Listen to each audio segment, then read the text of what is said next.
السلام علیکم ناظرین کرام، نئی ویڈیو میں آپ کو خوش آمدید کہتے ہیں۔ عمران خان اور بشرا بی بی سمیت پی ٹی آئی کے رہنماؤں اور کارکنان کے مقدمات کے لیے کیا ججز خرید لیے گئے ہیں؟ کیا اعلیٰ عدلیہ کے ججز واقعی حکومت کی جیب میں آ چکے ہیں؟ کیا ججز کمپرومائز کر چکے ہیں؟ حکومت اور ججز کے درمیان کیا ڈیل ہوئی ہے؟ اس حوالے سے اہم گفتگو ہے، اہم تفصیلات ہیں جس پر بات کریں گے کہ پی ٹی آئی کے اندر ایک اور پی ٹی آئی کھڑی کرنے کی کوشش شروع ہو گئی ہے، اس حوالے سے بھی بات کریں گے۔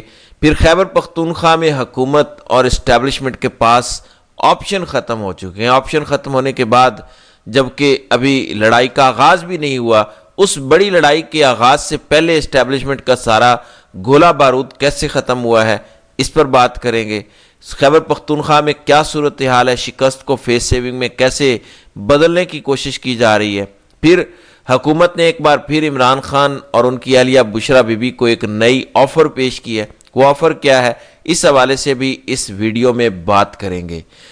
ناظرین کرام، Imran Khan, P T I رہنما اور ان کے کارکنان، عمران خان کی اہلیہ بشرا بی بی کے مقدمات اس وقت مختلف عدالتوں میں زیر التوا ہیں، کچھ ٹرائل کورٹس میں ہیں، بہت ساری اپیلیں اس وقت ہائی کورٹس میں پہنچ چکی ہیں، لیکن ان پر سماعت نہیں ہو رہی، کیسز سماعت کے لیے مقرر نہیں کیے جاتے، غیر ضروری التوا دیا جاتا ہے، چیزوں کو لٹکایا جا رہا ہے تاکہ خان یا پی ٹی آئی کے لوگ جن کے مقدمات کمزور ہیں، جس میں ان کو زیادہ عرصہ جیل میں رکھنا ممکن نہیں ہے، تو پھر ان مقدمات کو لٹکایا جائے تاکہ 6 مہینے، سال یا جتنا زیادہ سے زیادہ عرصہ ہو سکے انہیں جیلوں میں رکھا جائے، کیونکہ اس کے بعد تو پھر جب کیس فکس ہوگا تو میرٹ کی بنیاد پر یہ رہا ہو جائیں گے۔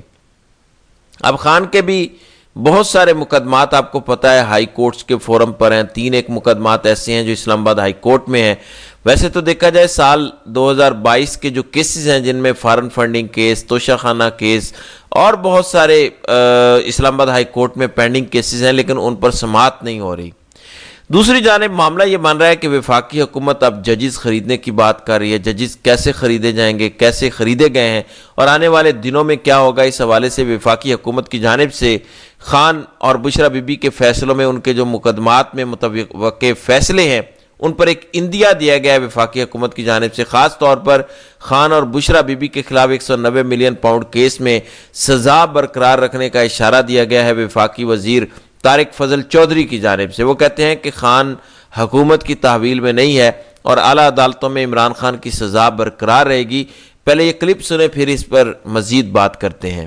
مطلب بظاہر لگ رہا ہے کہ عمران خان جو ہے وہ حکومتی طویل میں ہے، حکومت نے انہیں اندر کیا ہوا ہے، وزراء سے وہ مل رہے ہیں کہ شاید وزراء کے پاس کوئی اتھارٹی ہے یا پرائم منسٹر کے پاس کوئی اتھارٹی ہے عمران خان کو رہا کرنے کی۔ یہ تاثر بھی بالکل غلط ہے۔ عمران خان کے خلاف جو کیسز ہیں وہ بالکل ٹھوس شواہد کی بنیاد کے اوپر بنے ہیں، اور وہ اگلی عدالتوں میں بھی آپ دیکھیں گے وہ سزا برقرار رہنے کے کبھی امکانات ہیں۔ اب توشہ خان 1 کیس ہو، 190 ملین پاؤنڈ کیس ہو، پروگرام کا آپ کا ٹائم کم ہوتا ہے، میں آپ کو ڈیٹیل سے بتا سکتا ہوں کہ ان کیسز میں ریلیف ملنا بہت مشکل ہے۔ جی، عمران خان کا توشہ خانہ 1 کیس ہو یا القادر ٹرسٹ کیس ہو، 190 ملین پاؤنڈ کیس ہو، اس میں عمران خان اور بشرا بی بی کو ریلیف ملنے کا امکان کم ہے، کیونکہ ٹھوس شواہد ہیں، اتنے ٹھوس شواہد ہیں کہ سال ہونے کو ہے، 10 ماہ سے زائد ہو چکے، اور ابھی تک عمران خان اور بشرا بی بی کی القادر ٹرسٹ کیس میں ضمانت کا کیس فکس نہیں ہو رہا۔ مرکزی اپیلیں فیصلے کے خلاف وہ تو دور کی بات ہے، ابھی اس کی ضمانت کا جو مقدمہ ہے 10 مہینے سے ضمانت نہیں ہو رہی، اور یہاں فضل چودھری کہتا ہے کہ ناقابل تردید ٹھوس شواہد ہیں جس کی بنیاد پر ان کو سزا سنائی گئی ہے۔ یہ وہی القادر ٹرسٹ کیس ہے جس میں خان اور بشرا بی بی پر جرم ثابت نہیں ہوا۔ جنہوں نے زمین خریدی، فراگوگی نے، اس نے سارے کاغذات جمع کروائے، مارکیٹ ریٹ سے زیادہ زمین خریدی، یہ چیز بھی عدالت کے سامنے آ چکی ہے۔ اس کے علاوہ 190 ملین پاؤنڈ کرپشن کا الزام ہے، وہ اس وقت وفاقی حکومت کے اکاؤنٹ میں جا چکے ہیں۔ عمران خان اور بشرا بی بی کے خلاف جو مالی فوائد لینے کی بات تھی وہ بھی کہیں کسی جگہ ثابت نہیں ہوئی۔ نیشنل ایجنسی، کرائم ایجنسی برطانیہ اور ملک ریاض اور ان کی فیملی کے درمیان ہونے والے خفیہ معاہدے کے بارے میں یہ ساری چیزیں اس وقت آن ریکارڈ ہیں، اور آپ بدنیتی دیکھیں اس جج کی کہ برطانیہ کی کرائم کورٹ کا جو فیصلہ تھا، اس کا پیراگراف نمبر غالباً 45، اس میں وہ پورشن جو حکومت کو فیور کرتا تھا یا کہہ لیں کہ عمران خان کے خلاف جاتا تھا، وہ پورشن انہوں نے رکھ لیا، اور اس میں وہ جو پورشن خان کے حق میں یا حکومت کے خلاف جاتا تھا، اس پیراگراف کا وہ نیچے والا حصہ انہوں نے سکپ کر دیا۔ تو یہ بدنیتی تھی۔ اور پھر سب سے بڑی بات، جن دستاویزات کی بنیاد پر سزائیں سنائی جانا تھیں، برطانیہ سے 6 دستاویزات جو منگوائی گئی، وہ فیصلہ آنے تک موصول ہی نہیں ہوئی۔ وہ جب دستاویزات ملی ہی نہیں تو پھر خان اور بشرا بی بی کو سزا کیسے سنائی گئی؟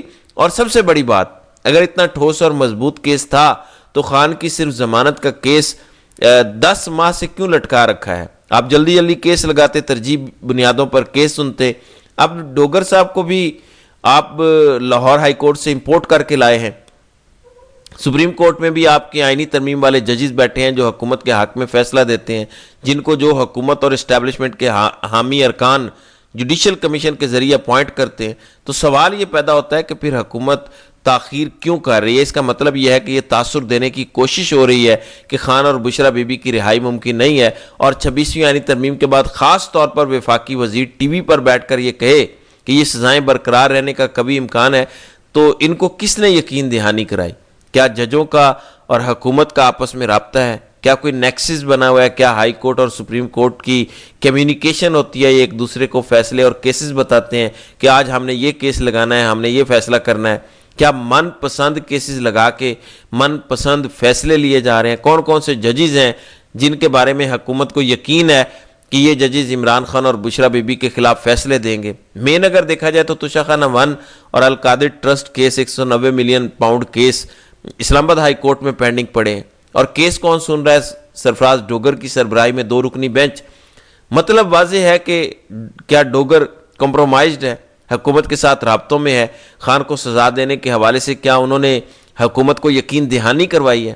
اگر آزاد ملک ہوتا تو ڈاکٹر طارق فضل چودھری کو بلا کے پوچھا جاتا کہ کس بنیاد پر آپ نے یہ دعویٰ کیا کہ یہ سزائیں برقرار رہیں گی؟ کون سے ایسے ناقابل تردید شواہد ہیں جس بیس پر آپ نے یہ کہا ہے؟ کیونکہ جو ٹرائل کورٹ کا فیصلہ ہے اس کے اندر تو سکم اور خامیاں اتنی ہیں جن کا کوئی حساب نہیں۔ تو کلیئر ہے کہ ڈوگر صاحب پھر ممکنہ طور پر حکومت کے ساتھ رابطوں میں ہیں، حکومتی وزراء کے ساتھ رابطوں میں ہیں، انہیں یقین دہانی کروا رہے ہیں کہ آپ بے فکر رہیں، خان کی توشہ خانہ اور القادر ٹرسٹ کیس میں سزائیں برقرار رکھوں گا۔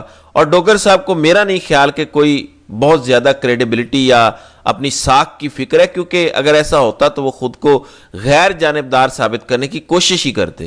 دوسری جانب عمران خان اور بشرا بی بی کو ایک بار پھر پرپوزل دیا گیا کہ اگر عمران خان اور بشرا بی بی چاہیں تو ان کو بنی گالہ منتقل کیا جا سکتا ہے۔ یہ تجویز سب سے پہلے ڈاکٹر طارق فضل چودھری کی جانب سے ہی دی گئی تھی۔ کہا گیا کہ ایک درخواست دینا ہوگی، وہ درخواست دیں کہ عمران خان اور بشرا بی بی بنی گالہ یا زمان پارک منتقل ہونا چاہتے ہیں، تو پھر حکومت انہیں منتقل کر دے گی۔ لیکن یہ سب پلاننگ کا حصہ تھا، مقصد پی ٹی آئی کو ٹریپ کرنا تھا۔ اگر کوئی درخواست فرض کریں آ بھی جاتی تو ایسا انہوں نے کرنا نہیں تھا۔ یہ آفر پہلے بھی مسترد کی گئی، پی ٹی آئی نے اس کو اس قابل نہیں سمجھا کہ اس پر کسی قسم کی بات کرے یا رد عمل دے۔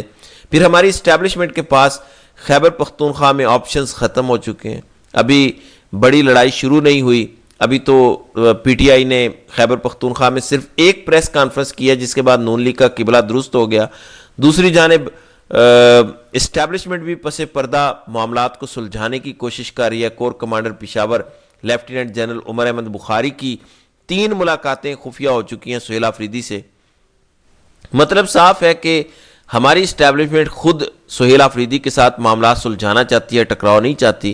اگر یہ ٹکراؤ پی ٹی آئی یا اسٹیبلشمنٹ کے درمیان خدا نہ خواستہ ہوا تو اس کا نقصان یقیناً اسٹیبلشمنٹ کو زیادہ ہوگا۔ ایک آپشن ہماری اسٹیبلشمنٹ کے پاس یہ تھا کہ صوبے میں گورنر راج لگایا جاتا، پھر پچھلے دنوں یہ خبر آئی کہ سہیل آفریدی کو نااہل کروایا جا سکتا ہے۔ 9 مئی کی ایک جعلی ویڈیو شیئر کی گئی تو وہ پلان بھی چوپٹ ہو گیا۔ پیچھے آپشن ہماری اسٹیبلشمنٹ کے ختم ہو چکے ہیں۔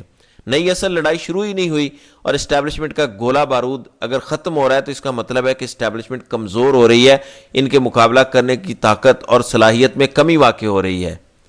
فیصل کریم کنڈی کہتے ہیں کہ خیبر پختونخوا میں ایسی صورتحال نہیں ہے کہ یہاں پر گورنر راج لگایا جائے۔ جب سے سہیل آفریدی کا انہوں نے حلف لیا ان سے، اس کے بعد سے گورنر خیبر پختونخوا فیصل کریم کنڈی کافی بدلے سے ہیں، یعنی ان کا بھی شاید سافٹ ویئر سہیل آفریدی اور پی ٹی آئی نے اپڈیٹ کیا ہے۔ اس کی وجہ یہ بھی ہو سکتی ہے کہ انہیں پتہ چل گیا کہ جب ہم اس کا کچھ بگاڑ نہیں سکتے تو پھر کم از کم ہمیں سلیقے سے رہنا چاہیے۔ دوسری جانب فواد چودھری اور ان کا مجبور گروپ بھی پٹ چکا ہے۔ چوزہ انڈے سے نکلنے سے پہلے ہی ایکسپائر ہو چکا ہے کیونکہ کسی نے گھاس نہیں ڈالا۔ تو یہ اب صورتحال ہے۔ آنے والے دنوں میں اس حوالے سے کیا ہوتا ہے. خاص طور پر فواد چودھری جو ہیں وہ دوسری دفعہ کوشش کر رہے ہیں کہ وہ شاہ محمود قریشی سے ملاقات کریں. تو دیکھتے ہیں کہ اس حوالے سے مزید اگلے آنے والے دنوں میں کیا سامنے آتا ہے. انشاءاللہ اگلی ویڈیو میں مزید کچھ اپڈیٹس کے ساتھ بات کریں گے. تو ناظرین کرام، آپ کی اس ویڈیو کے حوالے سے کیا رائے ہے؟ آپ اپنی رائے کا اظہار کامنٹ سیکشن میں ضرور کیجیے گا.